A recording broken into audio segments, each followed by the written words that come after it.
Welcome to Sam Outside. I'm Sam and I'm outside, inviting you to consider your noise, the noise. There are so many benefits to spending time outside in nature. Studies are showing and proving that there is an increasing need to promote well-being to our physical, mental, and emotional state. And nature is one of many ways that we can help individuals and groups. And studies are showing that young people, children, are in need more than ever. So time in nature has noise, but it's different. It's okay. So I want to invite people to participate in forest bathing, Shinrin-yoku, forest therapy. There's a need to meet them where they're at, and then slowly, with time and practice and process, there's a curriculum. Invite them to participate in some sensory work. Invite the outside world in to this world and into this world. The average person has 60,000 thoughts a day in their own head. And the average person, 80% of those, that internal dialogue, those thoughts, conversations that are happening in their own head, the rumination, if you will, it's not always positive, right? We allow ourselves to be more critical, to speak to ourselves more harshly, more consequence, more impact than we would allow, than society allows us to talk to others. And that's not okay. So time in nature and sensory work, a change in noise,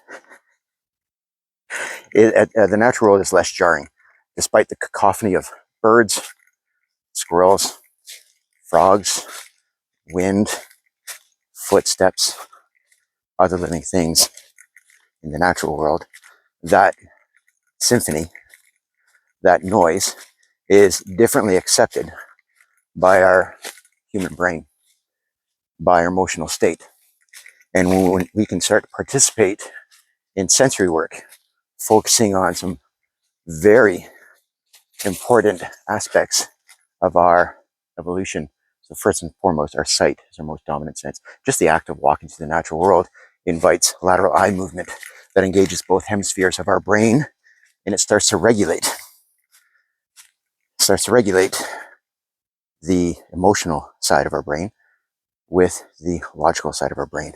So right there, for some people, their pendulum won't continue to swing as far, and it won't stay at one end for any longer than it should, right? It still swings, but it's a little more regulated. So when we start to get that regulation, we start to think about impulse control.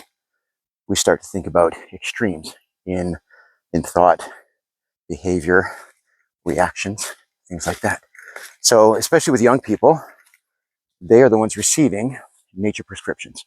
And it can be hard for educators to find a way to do that, to acknowledge individuals or small groups within their care in the regular school day, which is why they have things like outdoor recess. But that time is very social, and the space cannot be as natural as one would think. I've had the opportunity to work in a lot of schools where the greenest part of their schoolyard is the flower bed on either side of the school's main entrance. The rest of it just concrete and asphalt. So when I visit those schools and invite them to participate in nature, we have to go on a walking field trip to a local park, and they're often just less than a block away, sometimes right across the street.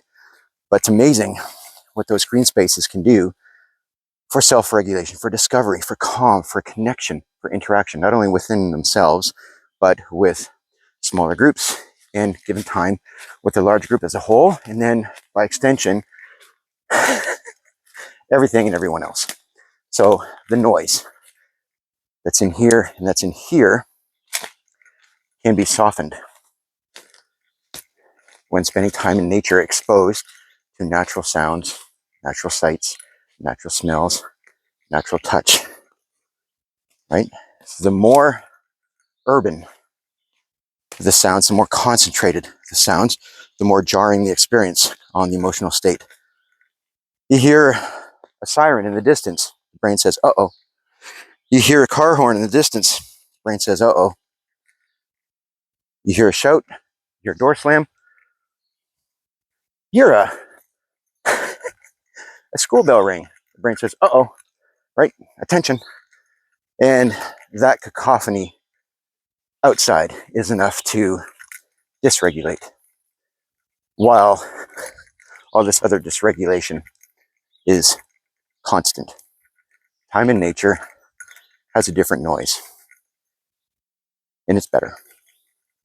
And when exposed to regularly, with intention, with focus, purpose, and scaffolded measures of integrating immersion and then a quiet exit, it becomes okay, it becomes normal. It becomes a strategy and a tool for helping young people navigate themselves. And when we can do that at a younger age, it becomes habit, becomes normal, becomes a way of life. And it leads to a path of growth and change. And that's why I do what I do. That's why I've spent 30 years working in camping and outdoor education, because there is a power in educating outdoors to just share what it is many of us don't have access to. And for those of us who do it, not to take it for granted. And I just make some assumptions about how other people see the world, how much of the natural world other people have access to and see and appreciate and know about, and they don't. It's the real truth of it.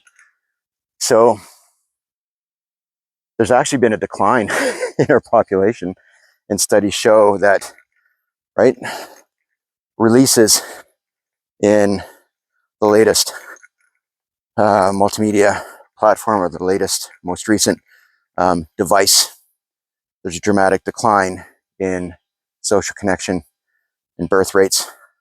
Yeah, those statistics are out there because we've been doing it for a long time. When the first iPhone came out, like, incidence in teen pregnancy dropped. Well, that's neat. So, yeah, screen time on social media, they had intentions for, and they had purpose for sharing and connection, but it's so distant. This is real. People need more of it, and it needs to be okay. So nature prescriptions are real. Time outside is needed. And despite me sharing this on this format and this platform, it's one vehicle, and I intend to continue to use it for this purpose, to share and build connection, and to promote getting off this device, spending some time outside in nature, listening to the cacophony that is nature. Unfortunately, some of that includes these mosquitoes that I'm hearing. Smell the smells, see that sunlight, lower cortisol, raise serotonin, right? Make some connections, regulate, lower blood pressure, get some healthy activity, do something good for your body, do something good for your mind, do something good for your heart, your actual physical muscle, cardiovascular system, but how we treat ourselves, and by extension, allowing us to help better treat others in a more kind way, with more empathy, more understanding, and be a little softer in our reactions and connections and interactions. If we want to have kind children, we've got to help them first be kind to themselves. Nature helps. So if you know someone who needs to spend more time in nature, take them on a walk, give them something to do, let them draw, let them write, let them share, let them create, let them explore, let them learn. And while that's happening in the natural world, there's something not happening up here and in here. And with practice and patience, you'll be better for it. You'll be stronger. You'll be normal. No one's normal. Every single person has some form of mental, emotional, and physical aspects that require some effort and some work, some time. So please share me, share this, share the concept of spending more time outside in nature. It heals. And that's why I do what I do. So thank you very much for watching. Please go outside. I'll talk to you again soon. Bye-bye.